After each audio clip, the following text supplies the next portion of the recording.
તો માલપુરના અણિયોર નજીક વાત્રક કેનાલમાં ગાબડું પડ્યું છે। અણિયોર નજીક મોરલી પરપેણા ગામ પાસે આ પસાર થતી કેનાલમાં મસ્ત મોટું ગાબડું પડતા હજારો લીટર પાણીનો વ્યય થતો જોવા મળ્યો છે।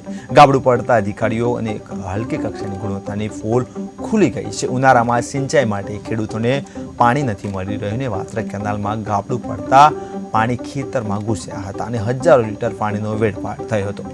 તો ફરી એકવાર કહી શકાય કે તંત્રની બેદરકારી કામગીરીમાં કહી શકાય ભ્રષ્ટાચાર થયો હોવાનું સામે આવ્યું છે।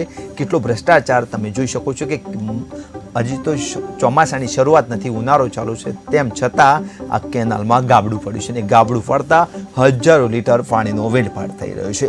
એક તરફ ખેડૂતો પાણી માટે વલખા મળી રહ્યા છે તો બીજી તરફ આવી કહેવાય છે કે ભ્રષ્ટાચારની કેનાલના કારણે ગાબડા પડી રહ્યા છે ને પાણીનો વેડફાટ થઈ રહ્યો છે।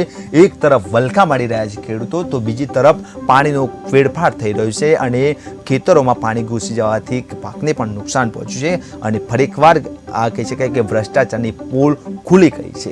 ગાબડું પડતા અધિકારીની પોલ ખુલી ગઈ છે। મસ્ત મોટા દાવાઓ કરતા હોય છે પરંતુ આ વાસ્તવિકતા તો કંઈક જુદી જ જોવા મળી રહી છે।